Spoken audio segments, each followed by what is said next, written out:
খান। মদিনার সাহাবীদের মধ্যে সবচাইতে গরীব সাহাবী ছিলেন সাইয়েদনা বেলাল রাদিয়াল্লাহু তাআলা আনহু। নিজের লজ্জাস্থান ঢাকার কাপড়টা ছাড়া তার কাছে দ্বিতীয় কোনো কাপড় ছিল না। সকালে যদি খাবার পেত, দুপুরে খাবার ছিল না, দুপুরে পেলে রাতের জন্য ছিল না, আজকে খাবার থাকলে কালকে নাই। মদিনার সবচাইতে গরীব সাহাবী বেলাল রাদিয়াল্লাহু তাআলা আনহু, লজ্জাস্থান ঢাকার জন্য শুধু একটা জামা ছিল, গায়ে দেওয়ার মতো কোনো জামা নাই। এই সাহাবীর মতো গরীব কোনো সাহাবী মদিনার জমিনে নাই। এই বেলাল রাদিয়াল্লাহু তাআলা আনহুকে বিশ্বনবী ডেকে বললেন, ইয়া বেলাল আনফিক ইয়া বেলাল লা তাখশা মিন যিল আরশি ইকলালা। ও বেলাল, আল্লাহর রাস্তায় দান করো, কারণ আমার আল্লাহর ধনভাণ্ডারের কমতি নাই। সাইয়েদনা বেলাল রাদিয়াল্লাহু তাআলা আনহু সবচেয়ে গরীব। শুনতেছেন? বুঝতেছেন? সবচেয়ে গরীব। ডাউন পার্টটা ঢাকার মতো একটা গার্মেন্ট ছিল, একটা কাপড়, এটা পেঁচায় আসতো, নামাজ পড়তো। গায়ে রাখার মতো কোনো জামা নাই, আর খাবার দাবার টাকা পয়সা বলতে নাই।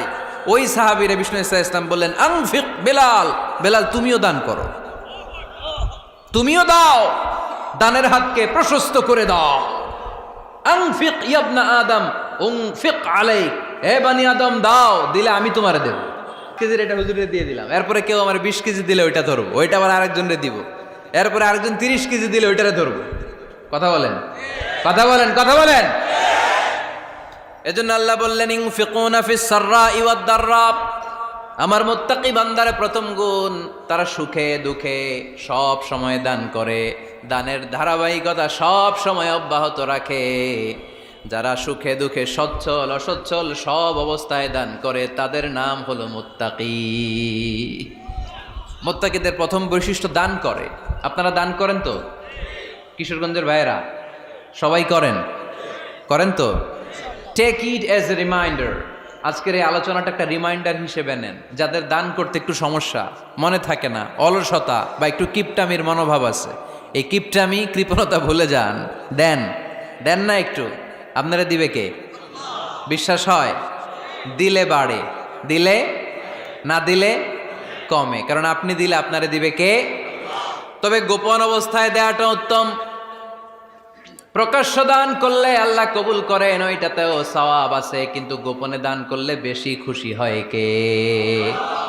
গোপনে দান করলে আল্লাহর রাগ ক্রোধ কমে যায়। আপনার কোনো পাপের কারণে আল্লাহ যদি আপনার উপর রেগে থাকে, আপনি গোপনে কিছু দান করে দেন, ওই রাগটা মুহূর্তেই ঠান্ডা হয়ে যাবে।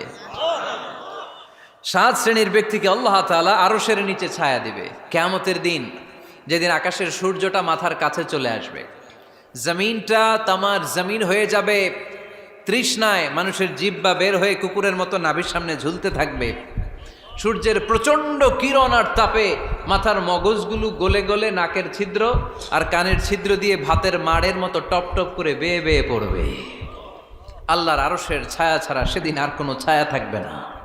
বিষ্ণু বললেন, 7 শ্রেণীর ব্যক্তিকে আল্লাহ তাআলা সেদিন আরশের নিচে ছায়া দিবে। তার মধ্যে থেকে 1 শ্রেণীর ব্যক্তি, কিশোরগঞ্জের ভাইয়েরা খেয়াল করে শুনেন, তার মধ্যে 1 শ্রেণীর ব্যক্তি হচ্ছে রাজুলুন তাসাদ্দাকা বিসাদাকা ফাআখফাহা। 1 শ্রেণীর ব্যক্তি হচ্ছে ওই ব্যক্তি যে গোপনে আল্লাহর জন্য দান করে। হাত্তা লা তা'লামু শিমালুহু মা তুনফিকু ইয়ামিনুহু, এমন গোপনে এসে আল্লাহর রাস্তায় দান করে দেয়, তার ডান হাত কি দান করেছে বাম হাত টের পায় না। ডান হাত কি দিল, বাম হাত দেখে নাই। অন্য মানুষ জানা তো দূরের কথা, এই গোপন দান আমার আল্লাহর কাছে খুব প্রিয়।